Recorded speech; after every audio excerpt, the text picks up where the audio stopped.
Hi everyone, Comic Mike here with another video, and today we're going to look at some recent pickups that I got. Some Bronze Age, some first issues, Marvel and DC. And these are books that I do remember some of them when I was collecting. I just never at the time bought, except for one, which is Batman Legends of the Dark Knight from 1989. This one, I remember it when it came out in 1989 because I was collecting comics from late 86, 87, probably until like 93. So I did end up buying a lot of the series. I was buying this one monthly. It was launched after, I guess, the success of the Batman film. So they want to come out with a new Batman title. Here it's written, it's the first new solo Batman book since 1940. I mean, they specified solo book because there was a series in 1983, I believe, Batman and the Outsiders. So, but that wasn't a solo book. This one came out in different colors. I think there was a pink or a green or a yellow. I mean, this was my first taste in variant covers at the time. Um, Deliberately geared towards a new collector, a new fan of the Batman genre. The series consistently of self-contained stories, which some of them ran one issue and some would go up to 5 issues. Um, every story in this series was never the same writer. I guess it was maybe a way that they could have tested out new writers.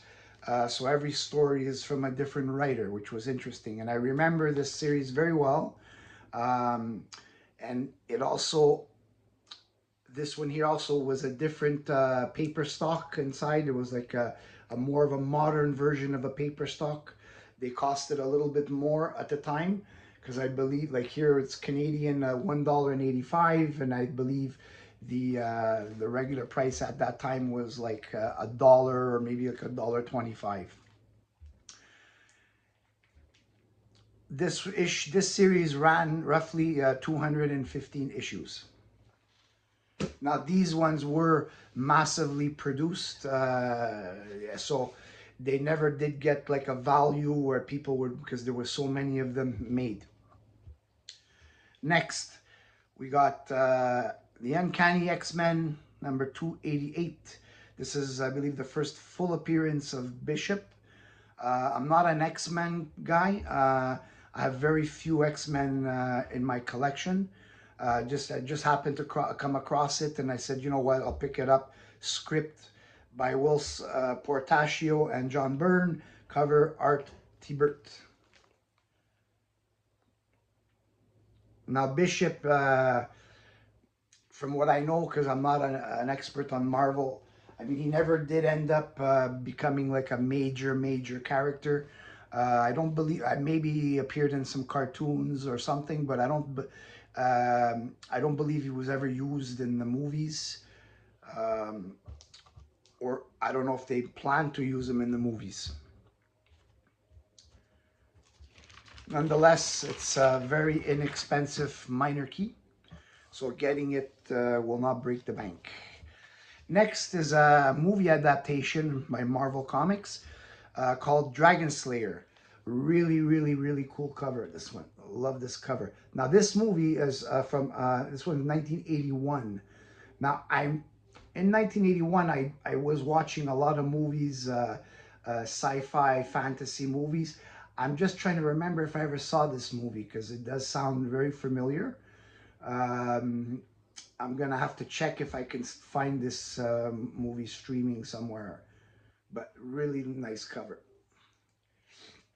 You got your wizard, you got your damsel in distress, and you got your dragon. Now this story is villagers from a kingdom threatened by a dragon appeal to a wizard, Ulrich, to help them against the creature. But when Ulrich is killed, it's up to his apprentice Galen to do something. The script by Dennis O'Neil, art Marie Severin and John Taglioni. This one was 2 issues. I'm gonna have to pick up the other issue so I can read both of them. Next, a character that gained a lot of popularity in the last couple of years. This is the New Teen Titans Annual #2, first appearance of Vigilante. Gained a lot of popularity with the Peacemaker TV show, which is funny because this was like a character that was just there and never really popular, and then being put in the Peacemaker TV show became very popular. That's really where I really started liking him.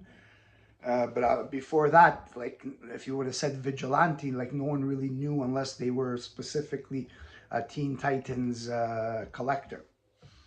Now this one has George Perez cover, Marv Wolfman and George Perez story. I haven't read it yet, but I will read it to see if the character is similar to what they're basing on the TV show.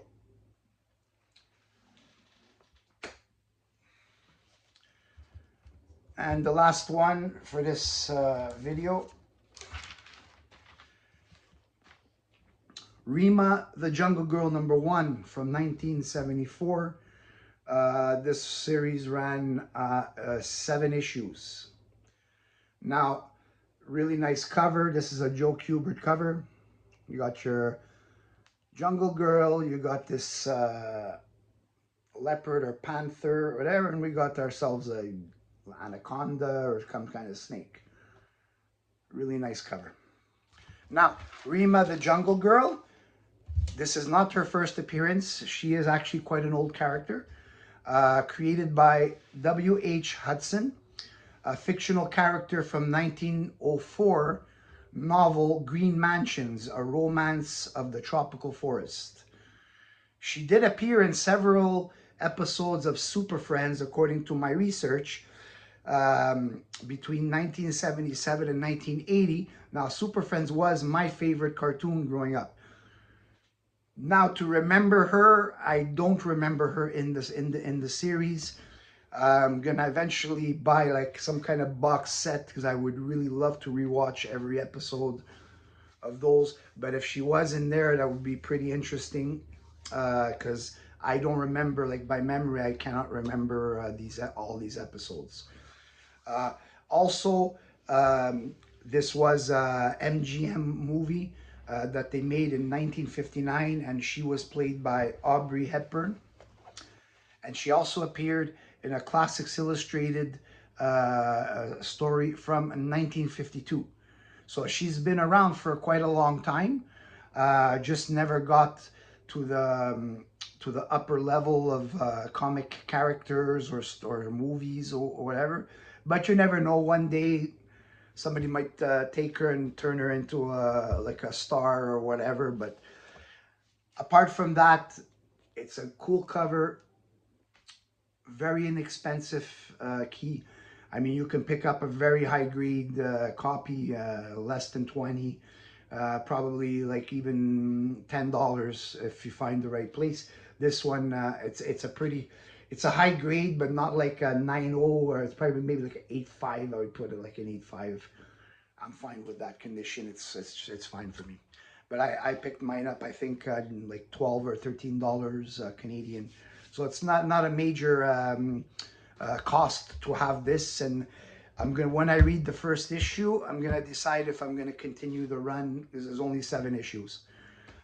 So that's it for this video. I hope you liked it. If you leave a comment, if you liked the books I showed or didn't like the books I showed, please like and subscribe, and I will see you on the next video.